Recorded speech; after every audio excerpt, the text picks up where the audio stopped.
আসসালামু আলাইকুম প্রিয় ছাত্রছাত্রীরা, কেমন আছো সবাই? আশা করি তোমরা অনেক ভালো আছো। আলহামদুলিল্লাহ, তোমাদের দোয়ায় আমিও অনেক ভালো আছি। আজকে আমি তোমাদেরকে পড়াবো আইসিটি তৃতীয় অধ্যায়ের খুবই গুরুত্বপূর্ণ একটি ক্লাস, প্রথম ক্লাস, সংখ্যা পদ্ধতি। সংখ্যা পদ্ধতি বলতে সাংকেতিক চিহ্ন ব্যবহার করে কোনো কিছু গণনা করাকে বোঝায়।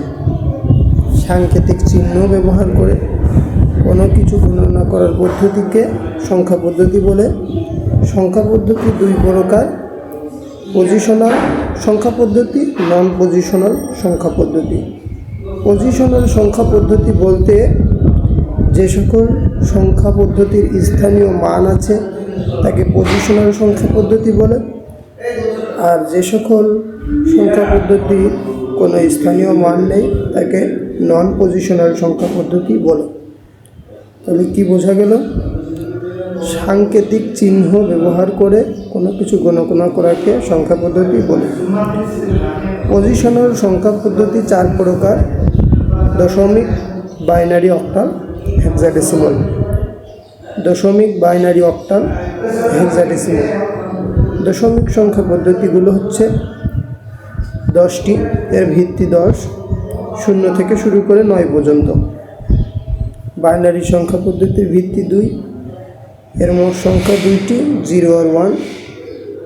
অক্টাল সংখ্যা পদ্ধতির ভিত্তি 8, সংখ্যা 8টি, 0 থেকে শুরু করে 7 পর্যন্ত। হেক্সাডেসিমাল সংখ্যা পদ্ধতির ভিত্তি 16, 0 থেকে শুরু করে F পর্যন্ত, মোট 16টি সংখ্যা। 9-এর পর থেকে, অর্থাৎ 10 থেকে 10, এ অর্থ 10, বি অর্থ 10, বি অর্থ 11, সি অর্থ 12, ডি অর্থ 13, এভাবে 15 পর্যন্ত। হেক্সাডেসিমাল সংখ্যা পদ্ধতির ভিত্তি 16, 0 থেকে শুরু করে F পর্যন্ত, মোট 16টি সংখ্যা। এগুলো একটু মুখস্থ রাখতে হবে, তা না হলে অঙ্ক করা যাবে না। পজিশনাল সংখ্যা পদ্ধতি 4 প্রকার: দশমিক, বাইনারি, অক্টাল এবং হেক্সাডেসিমাল। দশমিক সংখ্যা পদ্ধতি ভিত্তি 10, বাইনারির 2, অক্টালের 8, হেক্সাডেসিমালের 16। এই বিষয়গুলো খুব ভালোভাবে তোমরা খেয়াল রাখবে। প্রিয় ছাত্রছাত্রীরা, এই অধ্যায়ে আমরা যা কিছু শিখব তা হলো রূপান্তর, যোগ, বিয়োগ এবং পরিপূরক। রূপান্তর বলতে এক সংখ্যা পদ্ধতি থেকে অন্য আরেকটি সংখ্যা পদ্ধতিতে রূপদান করা, অর্থাৎ দশমিক থেকে বাইনারি, অক্টাল, হেক্সাডেসিমাল।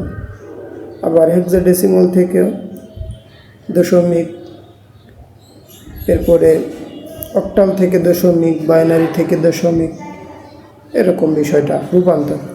এরপরে যোগ, বিয়োগ, পরিপূরক। যোগ বিয়োগ এতদিন যেরকম যোগ বিয়োগ করেছি ঠিক সেরকম না। যোগ বিয়োগ বাইনারি, অক্টাল, হেক্সাডেসিমালের ক্ষেত্রে আলাদা আলাদা নিয়মে করতে হবে, ভয়ের কিছু নেই। বিষয়গুলো অনেক সহজ আছে, মনোযোগ দিয়ে ধারাবাহিকভাবে ক্লাসগুলো দেখলে পরীক্ষায় পারবা ইনশাল্লাহ। সকলে অনেক ভালো থাকবে, সুস্থ থাকবে, আমার জন্য দোয়া করবে। আসসালামু আলাইকুম।